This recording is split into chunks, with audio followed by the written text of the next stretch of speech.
tardes, estimados participantes. Le doy nuevamente la bienvenida a la materia de electrotecnia. Esta asignatura consta de 4 unidades para ser evaluadas. En esta oportunidad iniciaremos con la unidad número 1, que lleva por nombre Fundamento de circuitos de corrientes eléctricos. La segunda unidad es Circuito de corriente alterna. La unidad 3 trata de la potencia eléctrica y sistemas trifásicos. Y por último, la unidad 4 trata de los fundamentos de las máquinas eléctricas. Este contenido lo deben haber visto ya ustedes en el aula virtual, en la plataforma. Para darle una introducción breve de lo que es la electrotecnia, de lo que trata la materia, les voy a definir qué es la electrotecnia. Es el estudio de las aplicaciones técnicas de la electricidad. También la electrotecnia como profesión se preocupa fundamentalmente de la conversión de energía desde sus formas como la energía eléctrica y la transmisión y control de energía dentro de la asignatura. Ya volviendo a lo que es, trataremos de desarrollar los fundamentos de la teoría de los circuitos, como los elementos caracterizados como elementos pasivos, como las resistencias inductivas y las capacitivas, cómo se utilizan las tensiones, cómo se miden las tensiones y las corrientes, conocer las conexiones de triángulo estrella y estrella triángulo, y los diversos circuitos, ya sean serie, paralelo o mixtos. Eso por recomendación. Ustedes ya tienen que haber visto circuitos, por eso la electrotecnia va de la mano con la electrónica. En esta unidad estudiaremos lo que mencioné anteriormente, los elementos pasivos de un circuito eléctrico, también las características de la corriente como el voltaje, la resistencia y potencia de los circuitos en serie y paralelo. En las diferentes topologías, como el nombre de las topologías, ya sean de nodos, de mallas, las que son cómo se calcula las diferentes corrientes o voltajes en los circuitos para hallar los valores. Ya con esta breve introducción continuamos. Para quiero decir que esta evaluación, esta unidad ya está en el aula en un encuentro informativo. Yo le informé a través de un mensaje hacia ustedes para que los vieran como material de apoyo. Y aquí en este encuentro informativo del día de hoy, pues reforzar un poco si hay dudas y nombrar unas cosas que allí están en ese mismo encuentro. Tengan en cuenta que esta información se la voy a subir lo que es para hallar la primera actividad, para que por favor ustedes la resuelvan y me la hagan llegar por este mismo medio. Esto, la electrotecnia, ya como ustedes ven en el título de la diapositiva, en forma básica es muy importante en la carrera de ingeniería. Claro está, porque de allí se aplicaría un buen campo de trabajo, por lo menos en las hidroeléctricas, para usted calcular los generadores, todos esos motores que se usan allí. Entra mucho la electrotecnia en el campo de trabajo. Es muy importante esta materia para hacer cálculos, para hacer por lo menos que se conecten las máquinas, porque la electrotecnia es una manera de enseñar al estudiante al cálculo de valores para hacer conexiones de máquinas trifásicas o bifásicas en las diferentes industrias que existen en nuestro país, por ejemplo, y en alguna empresa que trabaje con alto voltaje. Ya viniendo al tema de la unidad que es fundamento del circuito eléctrico, podemos decir que un circuito eléctrico, que es la interconexión entre dos o más componentes que contienen una trayectoria cerrada. ¿Qué significa eso? que un circuito tiene que estar siempre cerrado, no puede estar, dejar algún cable, para decirlo así, o conductor abierto, o algún elemento que en la conexión que quede como circuito abierto, no va a funcionar esta interconexión.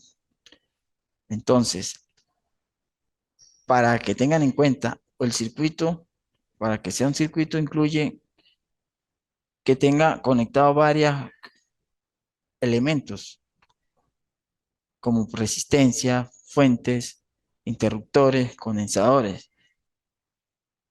Más adelante les voy a mostrar un ejemplo donde él habla de las diferentes, de algunos elementos y algunas partes de estos circuitos electrónicos.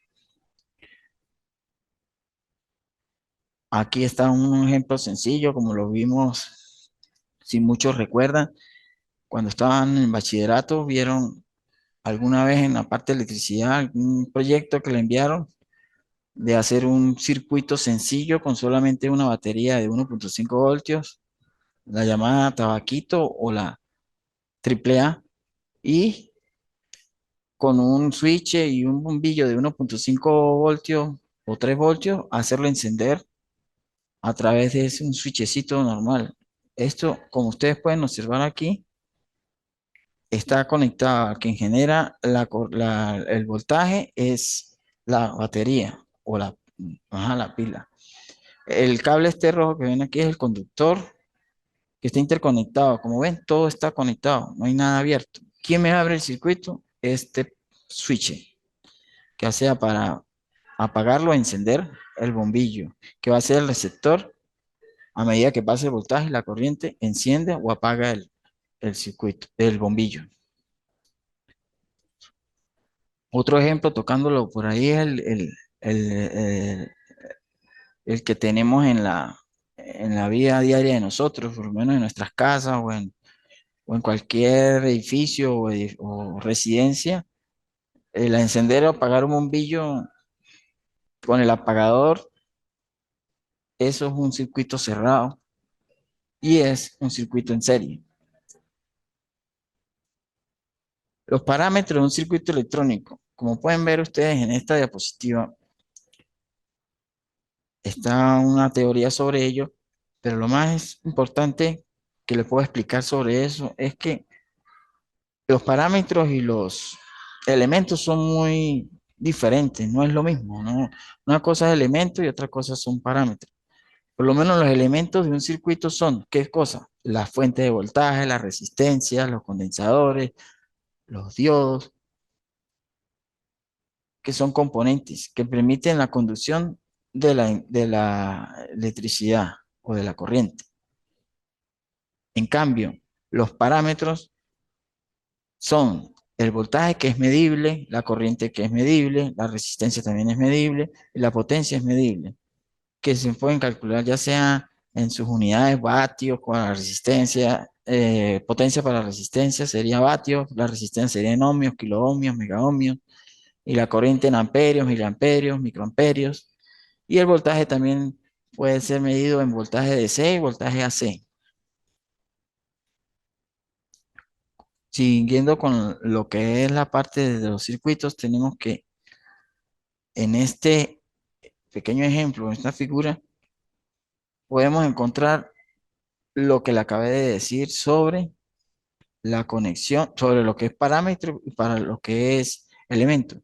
Los parámetros siempre vienen dados por la corriente, como lo acabé de explicar, el voltaje, la conductancia es por donde el voltaje y la corriente fluyen, la potencia es la que en el circuito él la alimenta y se puede ser una potencia alta, una potencia baja. Por ejemplo, cuando hablamos de potencia, tenemos en la parte de electrónica se ve mucho la potencia aparente, la potencia activa, la reactiva. Esos son ya temas más de estudio para la parte de electrónica. Aquí fundamentalmente en electrotecnia es importantísimo este parámetro que es la potencia. ¿Por qué lo digo?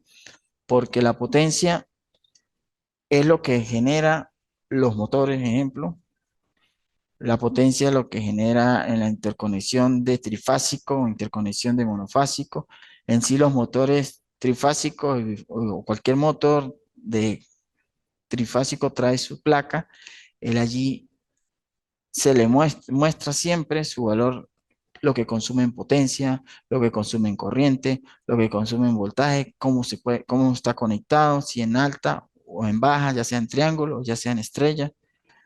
Por eso es que la potencia en electrotecnia es el parámetro para mí más importante de todos, porque para tener potencia tenemos que, para que haya potencia hay que tener voltaje, corriente y la conductancia, como ustedes pueden ver aquí. En este pequeño circuito que está como el anterior, ya esto sería como elementos, que porque me aparece un bombillo, me aparece el switch, me aparece la batería, aquí me aparece la resistencia con su codificación de colores, etcétera. Siguiendo con los componentes y los que son uno de los más usados, pero aquí nombro algunos, porque hay muchos más. En los componentes activos, en los componentes pasivos. Hay diferencia en ellos. ¿Por qué? Porque los componentes activos son los que capaces de entregar energía en un circuito y los componentes pasivos son los que almacenan la energía y se interponen a veces, por ejemplo, la resistencia pasa la corriente y se interpone y la baja, o sea, sirve como darle freno a la corriente porque no, si es muy alta la reduce. Y está la bobina, está el capacitor que almacena también voltaje y su valor de microfaradios, pues para cuánto puede aguantar en el circuito. A través de los cálculos se halla ese valor de 4700 microfaradios, como ustedes pueden ver aquí, o pueden ser de 2 microfaradios, microfaradios. Ya eso depende de los cálculos del circuito. También hay condensadores cerámicos, eh, hay resistencias de alta en potencia como que aguanten calor, que son las resistencias cerámicas. O sea, hay variedad entre componentes pasivos y componentes activos. Esto,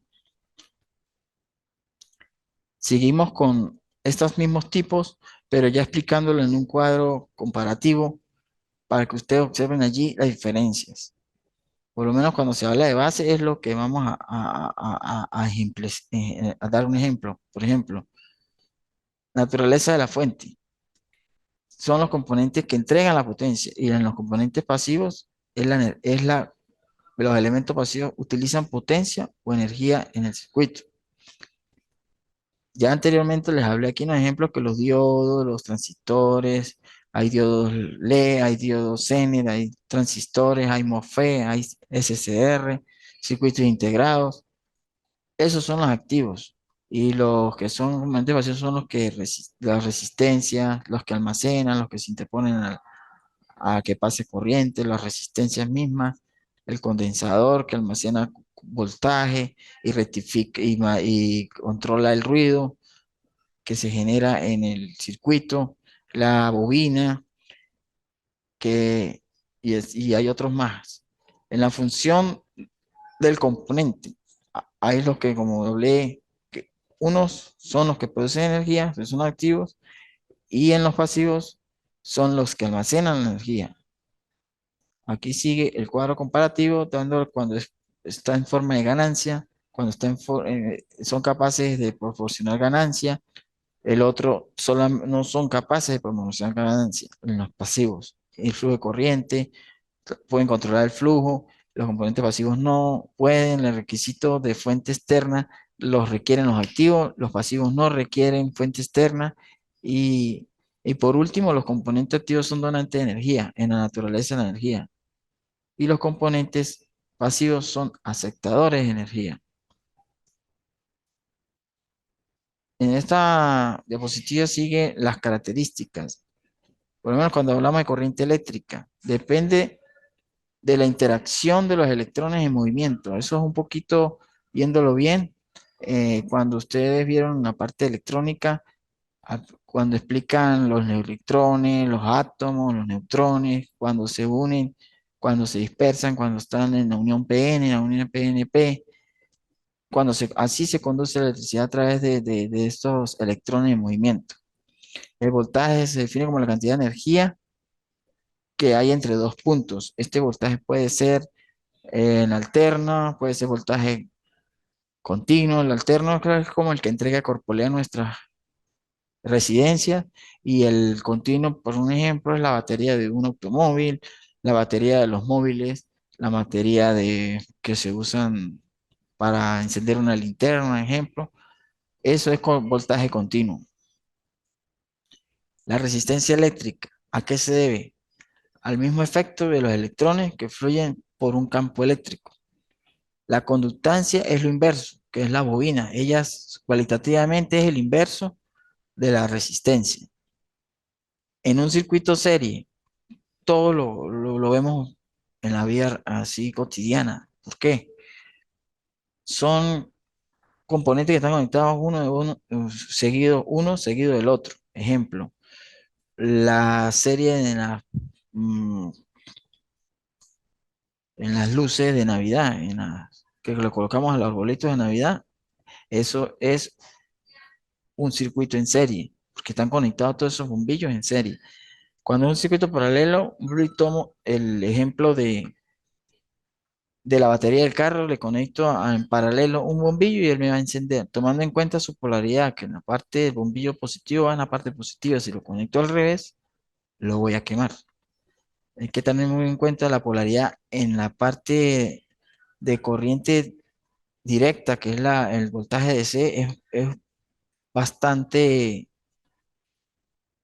para no decirlo peligroso, es bastante de tener cuidado, porque al conectar a una cosa en polaridades inversas podemos quemar cualquier elemento electrónico. Tiene que tener su polaridad a la hora de conectarlo, tenerlo en cuenta. Si es positivo va con positivo, si es negativo va con negativo. Acá en electrotecnia también es muy importante eso, por tener mucha seguridad y cuidado a la hora de conectar una máquina. En las tomas, ejemplo, cuando son trifásicas, tomar en cuenta que el toma esté en buen estado, que el cable que se esté usando es el idóneo para que aguante altas corrientes, porque si conectamos un cable de calibre muy finito a una máquina de esas que consumen 4, 10, 15 a 20 amperios, imagínense, el cable, si le conectamos uno que aguante 2 amperios, lo va a quemar de una. Va a producirse un corto, se unen los dos conductores y producen un cortocircuito. En los circuitos paralelos, es la parte que estoy hablando también, ahora hablé de la parte alterna, cuando hablé de los motores, que hay que tener cuidado con los tomas.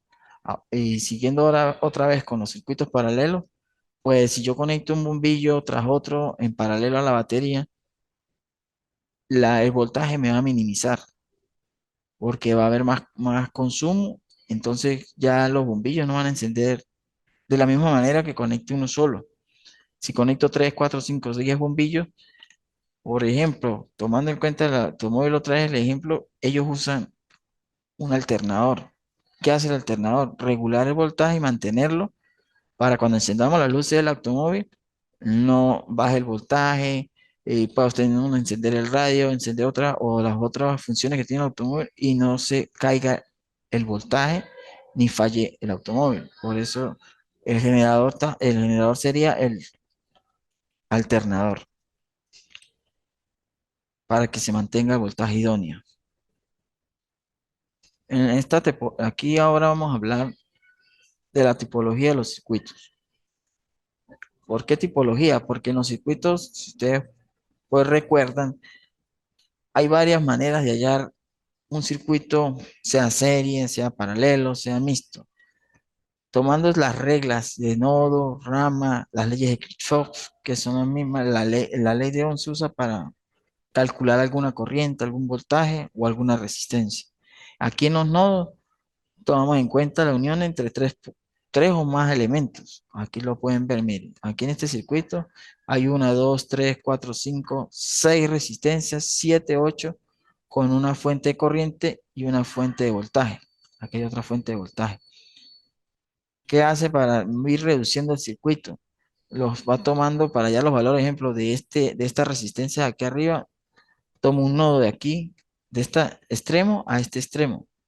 Como pueden observar aquí, el punto rojo. Y ahí se hace ¿para qué? Para ir hallando las corrientes, para ir hallando los voltajes, que ya esos términos es de fórmulas y ya parte más de electrónica. En la rama, ¿qué se hace? Se toma en cuenta todos los elementos que pasan por allí, por lo menos, y se hace como un encierre de uno solo. Ejemplo, acá habría, donde está la fuente de corriente aquí, una, aquí entra estas tres resistencias, la otra malla, aquí entra estas tres resistencias y esta fuente de voltaje, otra, y entre estas había una sola de todas estas, de esta resistencia, de estas tres y esta también fuente de corriente sería una, dos, tres, cuatro mallas, cuatro ramas, que en términos electrónicos le dicen mallas para hallar los valores igualmente de todos los voltajes que hay entre las resistencias. También cuando hay muchas resistencias que se puedan ir simplificando, se puede ir haciendo por, por los diferentes métodos. Está el divisor de tensión, está el divisor de corriente. Eso en la parte de laboratorio, donde ustedes van a ahondar más, un poco más sobre eso. Ya esto más que práctica es teórico, ya el laboratorio ya es más práctico. Siguiendo con las mismas tipologías, el circuito plano es este que tenemos aquí en esta figura. Aquí circuito no plano, ¿por qué? Porque por aquí ya se sale dentro del mismo circuito y vuelve y entra. Este sí está dentro del mismo, como decir plano adentro, dentro de un mismo circuito. Igualmente, cuando es lazo, es que el conjunto de ramas forman una línea cerrada, lo que le expliqué anteriormente en el circuito que estaba mirando y analizando, es que cuando hay varios elementos en una sola rama, como aquí, se hace un lazo. ¿Sí lo ven? Hay uno, dos y tres elementos con la otra fuente que tenemos aquí. En esta figura, que le estaba explicando también de por qué hacerlo de nodo. Aquí hay partes de nodo, lo anteriormente nodo uno que eran los puntos rojos que les señalé, aquí está nodo uno, nodo 2, nodo 3. ¿Qué se va haciendo aquí? Por lo menos estas dos resistencias están en paralelo, o sea, ya multiplicando R2 por R3 entre R1, entre R2 más R3, y si simplifique ya va quedando aquí una sola. Después que se simplifique esta, nos vamos con esta R4 y se quedaría en serie con esta y sumaría otra. Así sucesivamente es como se va minimizando un circuito. Igual aquí que en la figura 2. Aquí se abrió un solo nodo, porque esta resistencia ya quedaría en paralelo con esta. ¿Sí la ven? Ahora vamos a decir lo de las mallas, que es las leyes de Kirchhoff. Lo que le mencioné de cuando tomaba en los anteriores circuitos, la malla sí, aquí lo vemos ya representado con esta flechita azul que tenemos acá. Esta flecha indica que aquí hay una malla y aquí hay otra malla. Aquí hay un elemento con este y aquí hay un elemento con esta fuente de corriente. Aquí la fuente de voltaje, perdón. Cuando estamos aquí, la corriente uno pasa por aquí, la corriente 2 pasa por acá, y la corriente 3 pasaría por esta resistencia 3. Y la corriente uno y la corriente 2 sería hallar la corriente 3 que está en medio de esta resistencia. Eso así por encima lo voy diciendo porque, como les vuelvo a repetir, es, acá estamos hablando de parte teórica. Y en los videos que yo les tengo al final de esta diapositiva, encontrarán material de cómo se usan y cómo se calculan esas mallas, cómo se calculan los nodos, así sucesivamente. Y por cierto, aquí ya estamos en la parte de los videos referenciales. Aquí me hablan les dejo estos para que los vean, en circuitos eléctricos, el voltaje, corriente y resistencia, Las tipologías, mira, aquí está, por cierto, ramas, nodos, mallas y las definiciones. En este video lo explican, igual que las leyes de Kirchhoff y análisis de malla. Bueno, ya estamos llegando al final. Yo espero que hayan visto los anteriores videos, el video del termo informativo anterior, que habla, que es el mismo contenido de este, porque es la unidad uno. Espero que tomen en cuenta estos videos, los vean. También me gustaría informar que hoy mismo les voy a subir la actividad que van a realizar. Espero que la entreguen a tiempo. No dejen para entregarla tarde o sobre la fecha que yo les coloque, porque eso influye en su ponderación. Eh, Ahí hay material, les voy a dejar también material de apoyo, les voy a subir material de apoyo y espero que me hagan llegar con las TIC que les dé ahí, los parámetros que les pida. Por favor, tómalos en cuenta porque, como vuelvo y repito, de ahí depende la ponderación de la nota de ustedes. Bueno, ahí me despido. Eso es todo por el día de hoy. Bueno, hasta luego.